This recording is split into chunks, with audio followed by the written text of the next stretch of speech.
Maaf ya sebelumnya. Eh, eh, Sebelumnya mungkin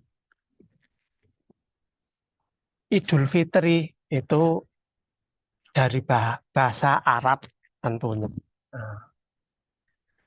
Nah, sebab kalau dari bahasa Jawa, ngidul itu artinya ke selatan. Ada ngidul, ngetan, ngulon, ngalor. Itu bahasa Jawa. Jadi kalau Idul Fitri, yaitu Fitri itu ada dua etimologis. Nah, ada yang mengambil dari kata fitrah, yaitu kembali kepada kefitrohan. Nah, fitrah di sini itu artinya benar, baik, dan indah. Jadi, karena benar itu belum tentu baik, dan baik belum tentu indah. Ada yang benar, tapi tidak baik. Contoh, suatu misal. Dari mana, Bang? Nah, kemudian dijawab, dari belakang. Nah, rumahnya di mana? Enggak, saya bawa. Apalagi. Kemudian ada yang tanya, sudah makan belum? Sudah. Itu jawabannya benar, tapi tidak baik. Karena mungkin menyakiti atau membuat itu agak marah atau gimana. Jadi harus kalau dengan lemah lembut itu.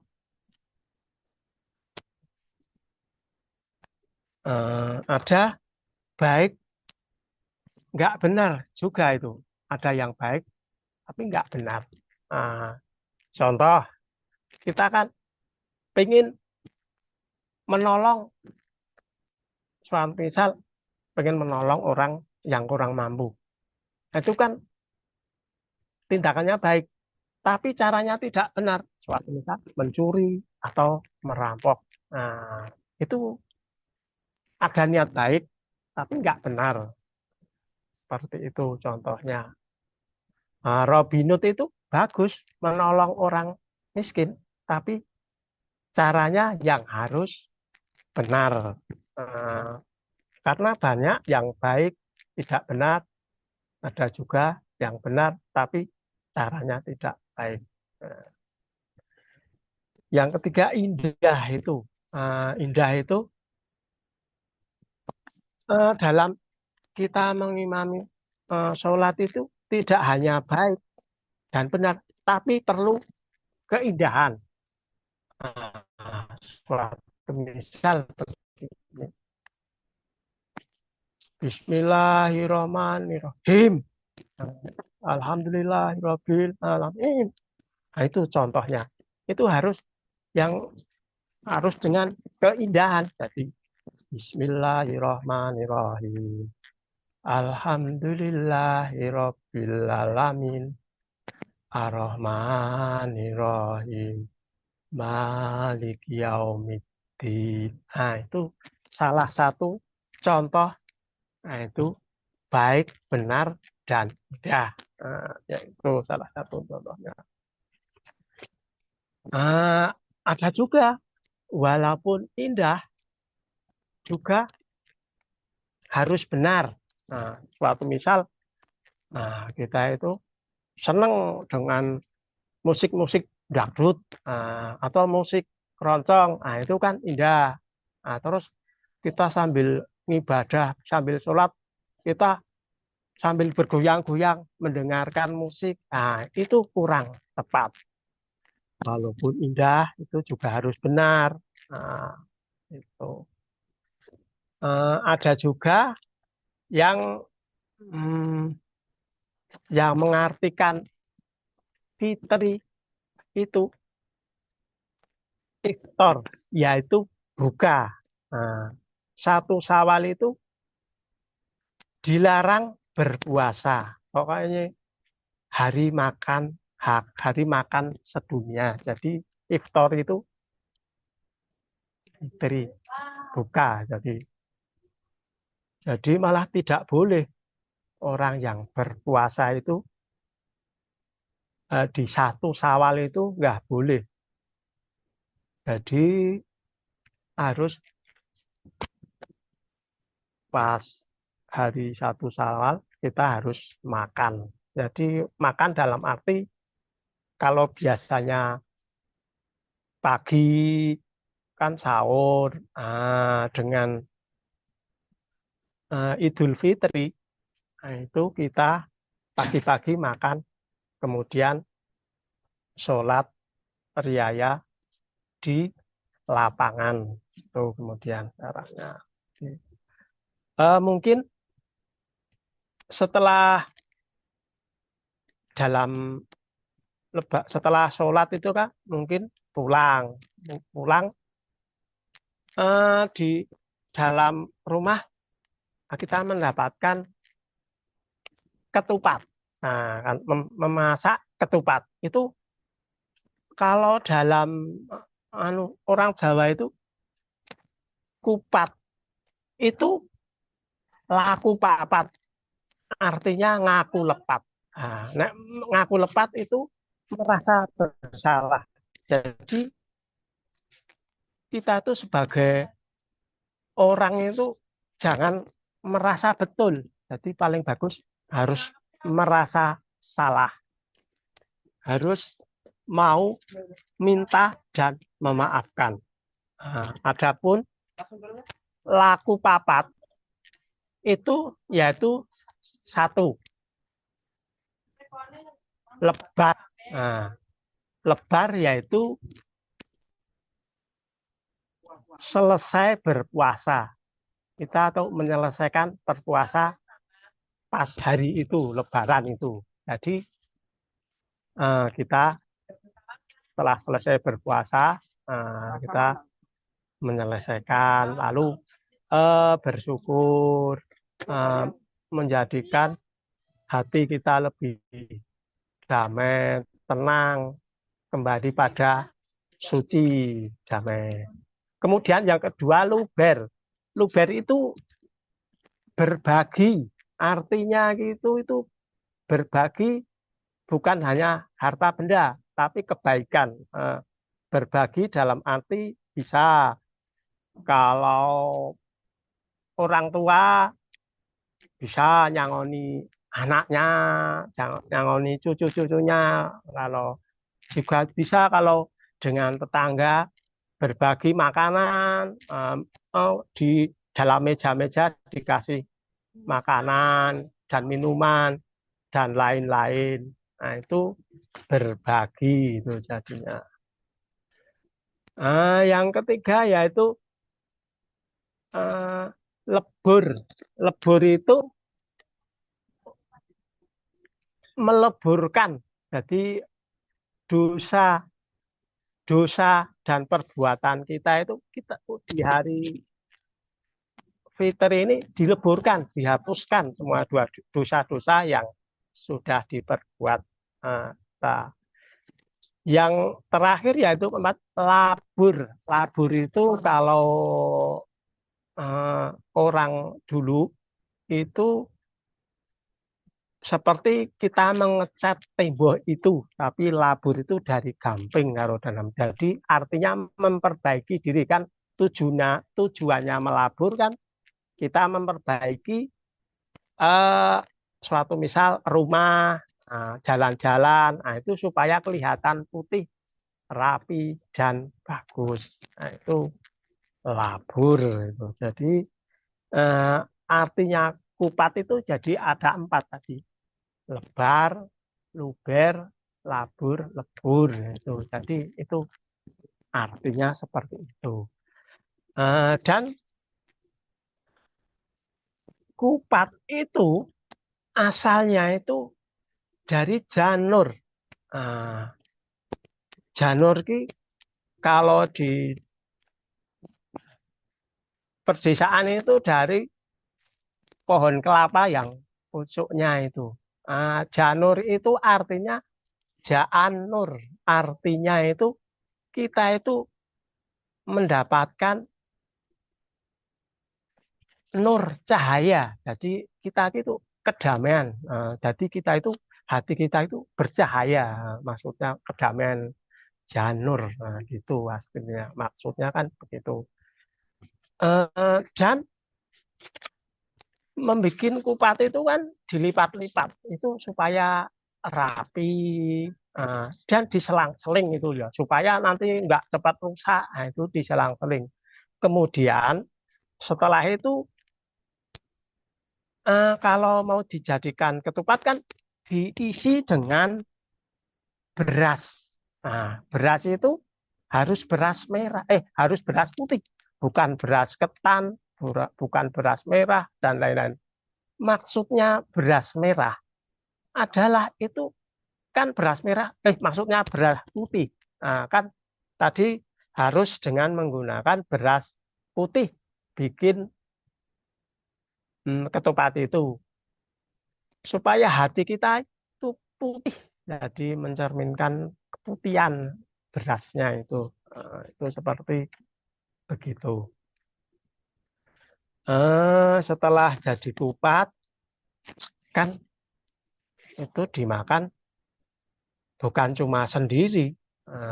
Kalau kupat itu bikinnya dari janur, kalau dari plastik itu kan lontong namanya itu. Jadi kan ada yang penjual itu penjual lontong, lontong sayur tentu itu bermacam-macam tergantung selera. Eh, Biasanya ketupat itu dimakan enaknya itu bareng sayur sama tempe sama kentang dan opor lain-lainnya dan ada pakai kuah santan.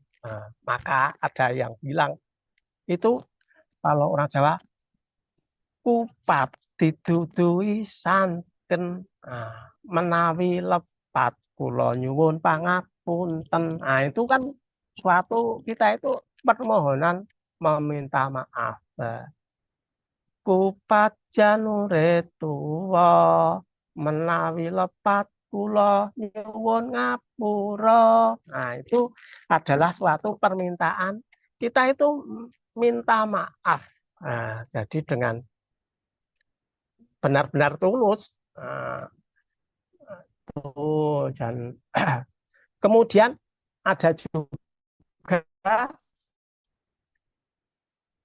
yang dari sambal krecek dan irisan, maksudnya sayurnya itu sayurnya untuk makan kupat biar enak itu dengan sambal krecek dan irisan hati. Itu krecek kan dari kulit, itu kulit dan itu sebagai kulit, kalau kulit kita kan di luar, itu sebagai simbol itu dari luar, maksudnya dari luar tubuh kita. Yang dan hati itu irisan hati kan di dalam itu, jadi adanya di dalam, jadi itu simbolnya itu kita itu minta maaf itu luar dalam, jadi lahir dan batin. Jadi kita itu kalau meminta maaf jangan cuma lahirnya tok, harus dengan batinnya. Dalam arti kalau suatu misal kita sudah meminta maaf, Budi saya minta maaf, itu harus benar-benar tulus, jangan alah sesuk Budi ya nyeneni aku meneh gundel lah, itu udah nggak betul itu. Jadi harus kalau udah kita benar-benar meminta maaf harus dengan tulus dan ikhlas. Jadi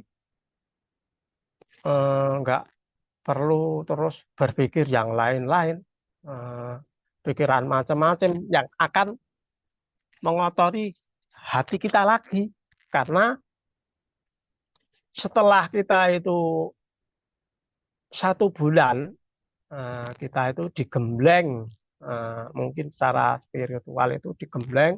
Kita itu menahan, bukan hanya menahan makan dan minum aja, kita itu nahan hati dan perasaan juga ego kita. Jadi kita itu nahan supaya ego kita itu nggak sombong dengan orang yang lebih tua.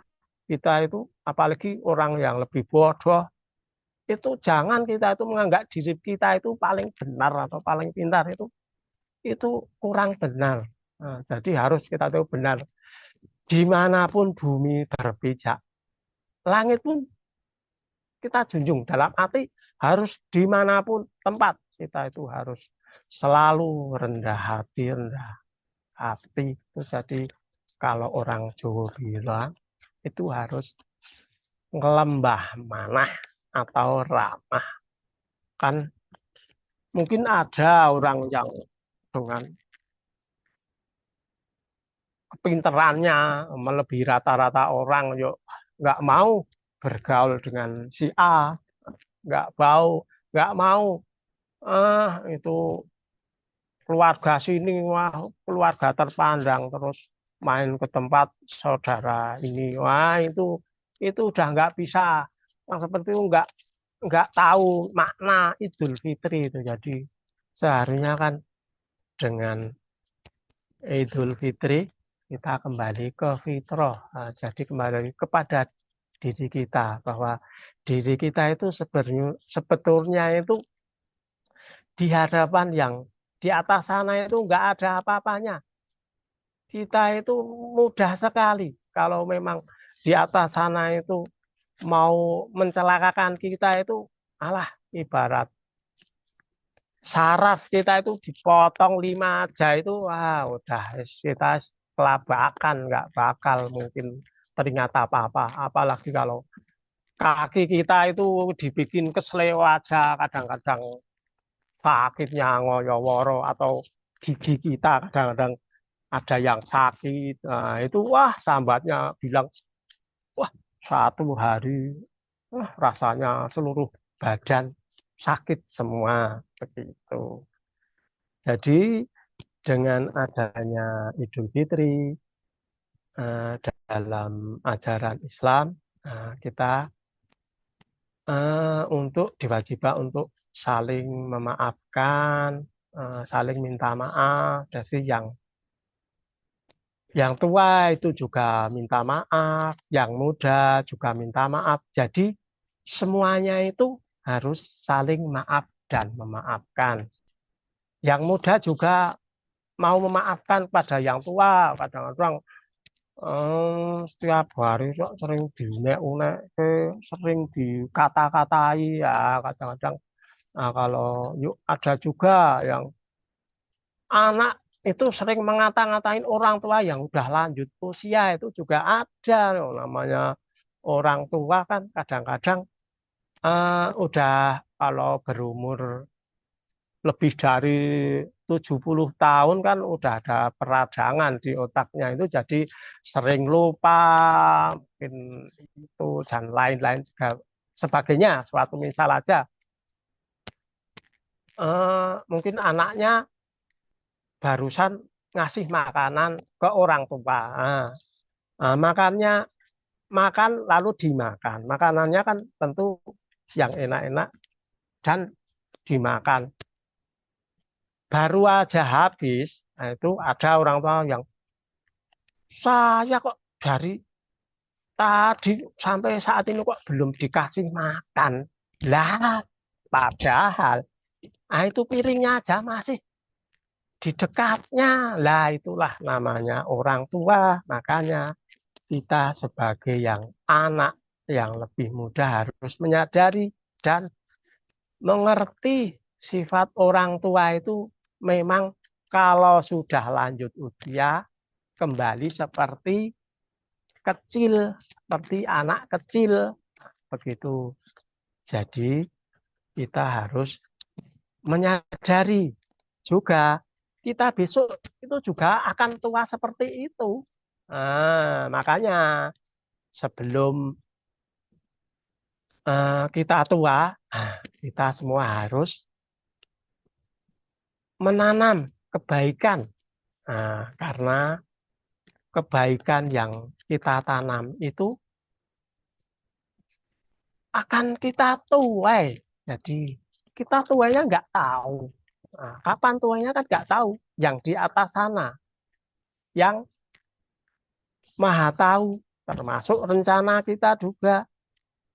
Mungkin kita itu mempunyai rencana yang bagus-bagus, muluk-muluk bagus, tapi belum tentu rencana kita baik di mata Allah. Karena Allah lah yang mempunyai rencana yang sempurna. Maka sebagai manusia kita harus sandarkan sepenuhnya kepada yang di atas sana. Mungkin rencana Allah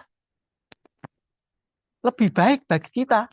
Contohnya saja yang mungkin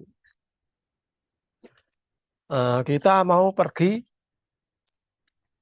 ke suatu tempat, mau pergi ke suatu tempat, katakanlah ke Jakarta, mungkin ada numpak kereta dengan kita rencana hari Senin berangkat pagi, sore langsung sampai. Nah, itu rencana kita. Tapi karena rencana Allah itu memberikan kita setahunnya setelah rencana terjadi, itu pagi-pagi motornya macet, terus terus jalannya juga macet. Itu sehingga kita nggak jadi naik kereta ke Jakarta. Singkat cerita, sorenya mendengar kabar jika kereta itu di Jakarta ada kecelakaan. Nah, itulah makanya kita harus bersyukur. Jadinya bersyukur. Wah, alhamdulillah, itulah rencana Allah yang sempurna. Jadi, andaikan saya tadi ikut ke kereta, mungkin saya juga ikut kecelakaan. Seperti itu maksudnya. Karena memang rencana Allah itu yaitu maha sempurna. Kemudian dalam kehidupan sehari-hari, mungkin setelah kita Idul Fitri itu kita harus lebih sabar, tidak mudah emosi. Karena emosi itu sebagai wujud bahwa kita itu nggak mampu mengalahkan diri kita sendiri. Karena kenapa? Karena emosi. Itu jadi sebagai wujud. Harus emosi itu kita sadar ini. Oh, ini emosi itu kurang baik untuk tubuh kita. Jadi harus kita menyadari, harus kita hilangkan. Salah satu menghilangkan emosi, itu kita salurkan mungkin dengan kita bermeditasi juga salah satunya, mungkin kita menghirup nafas, kemudian kita hembuskan lama seperti itu dengan kesadaran. Itu insya Allah emosi bisa keluar. Bisa juga dengan kita berjalan-jalan atau dengan mandi air garam ditambah air garam sedikit, maksudnya mandi mandi air sumur dicampur air garam sedikit. Itu bisa juga kita untuk menetralisir emosi kita. Karena ibarat rasa yang emosi atau dengki iri itu seperti kaca, seperti ibarat seperti kaca. Kaca kalau kena tebu, kalau kena debu tiap hari, ayo itu kan nggak akan hilang. Ibarat debunya itu, ya itu ada perasaan iri, dengki, marah, itu seperti diibaratkan kalau kaca Nah, kalau di kaca itu debu. Jadi, jadi makanya itu harus perasaan seperti itu harus kita hilangkan supaya hati kita bersih, damai, dan memancarkan kedamaian selalu. Mungkin begitu saja sedikit sharing dari saya tentang makna ketupat. Semoga bisa mengambil inti dan dan manfaatnya semuanya ini. Terima kasih, Ko Abi.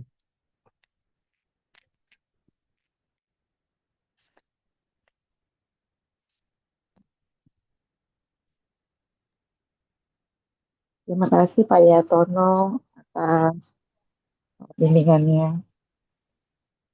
Ya, sama-sama.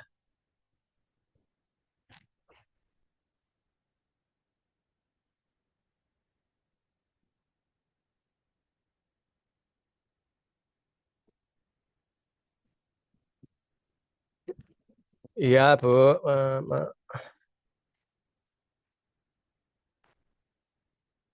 Makna ketupat memang seperti itu. Jadi kalau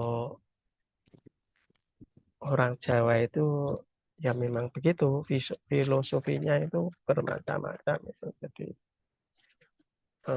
kupat itu mengaku lepat. Jadi kan kalau diterapkan dalam sehari-hari kan kita itu merasa bersalah itu sangat bagus daripada kita itu merasa benar, merasa menang itu kan.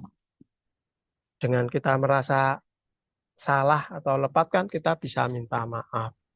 Begitu toh Bu Diana. Iya, terima kasih Pak Yatono. Eh, ini kalau Lebaran kan kita harus sungkem ke orang tua kan, Iya, betul harus sungkem harus ke orang sungkem tua. kan, kita Mm-mm. bersimpu sungkem kan.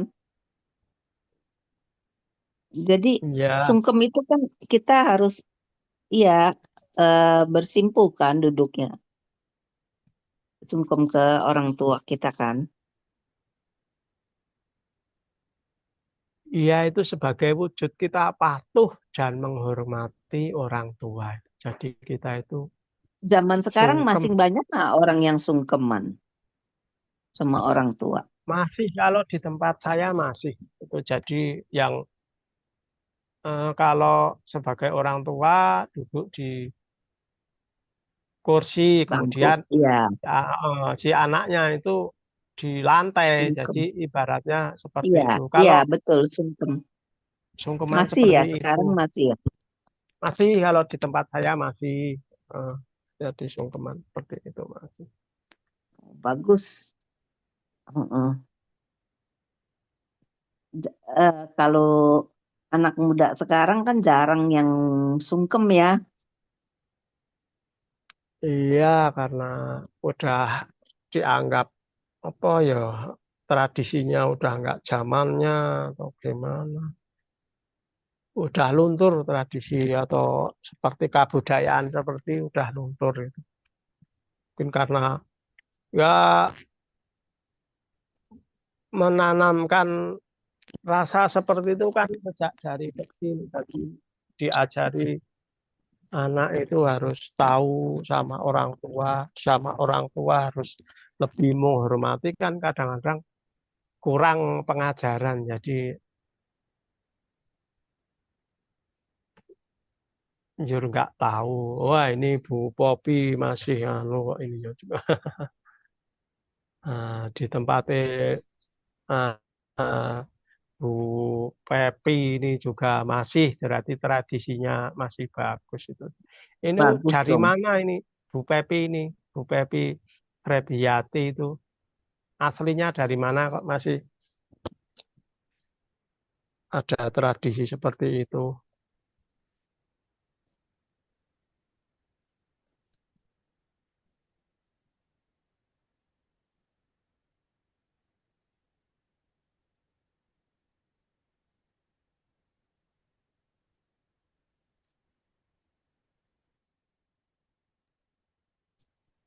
Kalau di situ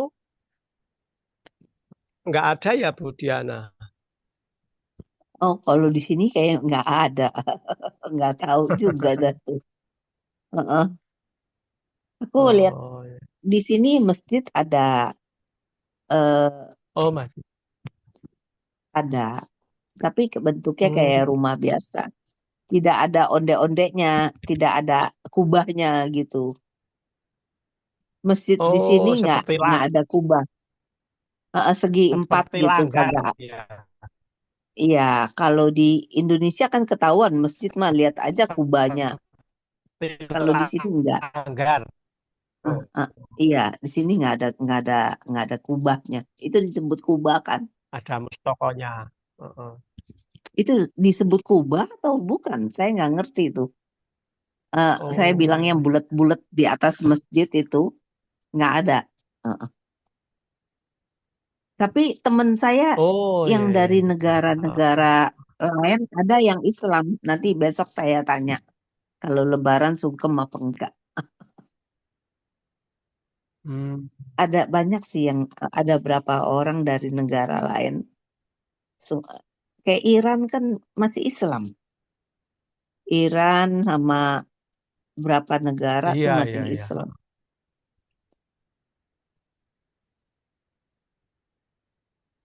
Tapi mereka Islam kalau udah di Amerika nggak pakai jilbab, nggak hijaban. Mereka bilang, Oh ya gitu. aku Islam tapi di sini aku nggak pakai hijab. Mm-mm. Saya bilang Apa kan malah malu di mesti situ kalau hijab malah ya. pakai Dia hijab bilang malah malu. nggak tahu. Ya mungkin kalau di negara dia harus hijab di sini enggak. Tapi mereka nggak bilang saya Muslim. Oh oh kan Masih ikut dalam masih hijab itu kan ikut tujuannya kan. Lebaran apa gitu. Oh, dari Suriah, Oh Suriah, Suriah, Suriah, Suriah Islam sama Iran, Suriah, sama berapa negara banyak. Saya lupa. Besok saya tanya.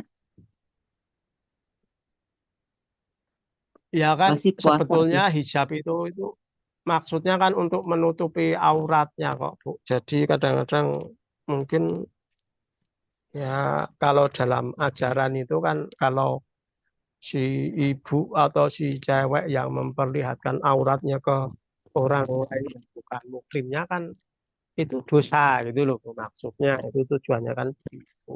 Jadi kalau nggak berhijab ya kadang-kadang itu ada upamanya kalau udah orang tua sekali udah nggak atau nggak berhijab udah istilah ya nggak mengundang hawa nafsu itu juga nggak apa-apa istilahnya kan itu kalau kalau orang tua sekali loh Bu jadi upamanya yuk Oh, tua nggak kalau boleh. dalam muhrimnya itu nggak apa-apa jadi kalau dalam rumah itu nggak berhijab kan satu muhrim nggak apa-apa waktu tapi kalau pergi ya itu kan dilihat orang banyak mungkin itu maksudnya kan tujuannya pakai hijab kan seperti itu.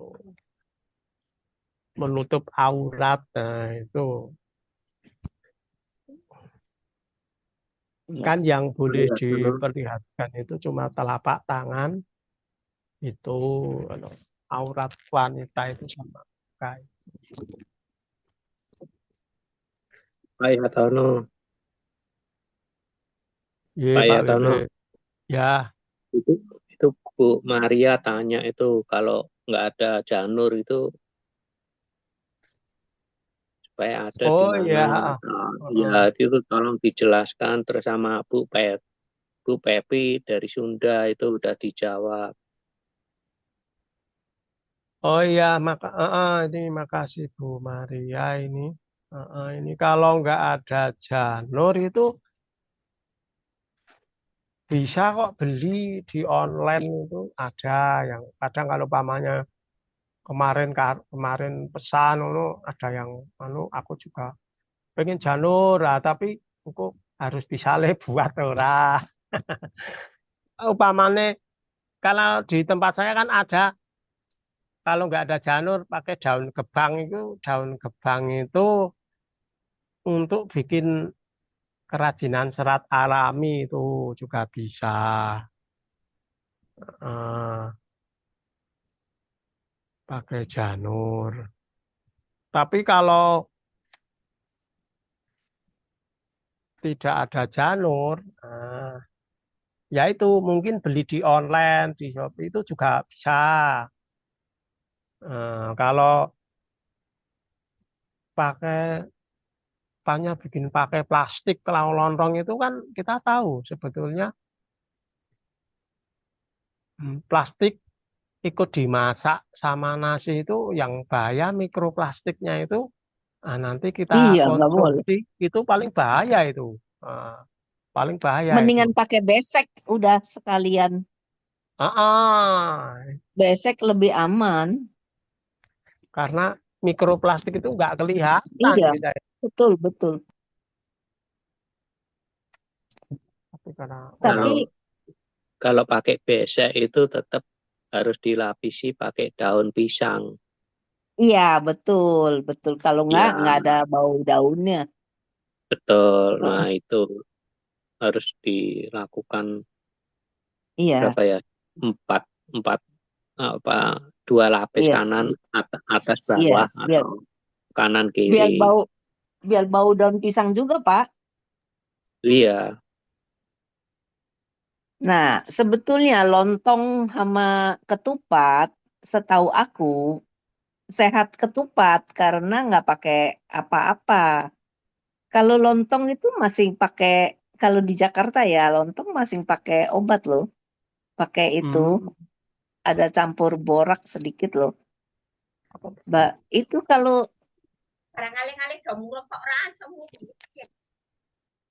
di Jakarta penjual sate, penjual apa-apa itu kalau beli lontong mereka bukan bikin sendiri. Misalnya saya jual ketupat, saya jual ketoprak, saya beli lontong sama siapa gitu, mau berapa, mau satu hari 100, yang ini 20, ini 50. Jadi ada pemasoknya, pemasoknya itu ngerebus lontongnya itu pakai drum, itu pakai borak. Kalau nggak bisa kenyal, nggak bisa bagus. Jadi kalau lontong malah tidak sehat, ketupat sehat. Ketupat tidak perlu obat. Dari sono-sononya nggak ada obat. Kalau lontong itu ada boraknya sedikit, ada campuran borak.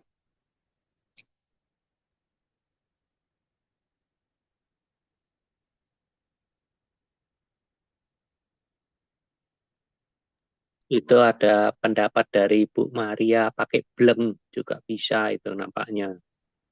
Kalau Kalau bleng bleng itu nggak apa-apa, nggak apa-apa, ya makanya bleng itu bleng kan nggak juga apa-apa. untuk pakai apa untuk buat anu apa Ah, kerupuk legit sedikit. kerupuk Tapi kerupuk kerupuk kalau kerupuk bleng itu yang nasi itu. warnanya nggak bisa. Tunggu, kalau bleng warnanya nggak bisa putih, nggak bisa putih bersih, ada sedikit warna dia. Kalau bleng tidak apa-apa sih, sehat, Iya, masih oke lah. iya. Karena itu biasanya kalau bleng untuk pakai itu apa kerupuk yang dari nasi Iya, itu. kerupuk kerupuk nasi namanya apa? Gendar Iya, ya, nah, ya gendar, gendar gendar. Nah itu gendar. memang anu apa warnanya agak kuning. Iya, ada bleng bleng ada sedikit warna. Iya, Ya, kalau kalau bisa beli ketupat jadi, beli beli ketupat jadi, kita isi sendiri. Yang udah dibikin, udah dianyam kita isi. Saya tiap tahun kalau dulu di Jakarta masih bikin beli ketupat jadi, bikin ketupat ya, bikin ikut lebaran semua. iya kan anu apa tinggal ngerendam nasi terus Iya. isinya separuh atau Kalau belum kurang makan dari separuh. ketupat, rasanya saya orang Jakarta asli sih. Jadi kalau belum makan ketupat rasanya nggak ikut lebaran. Kalau udah makan ketupat rasanya ikut lebaran. Setiap tahun dari aku masih kecil, mama aku aja udah bikin kok masak ketupat. Kita semua diikutin. Oh, di sini mah nggak ada ketupat. Kalau kepengen makan,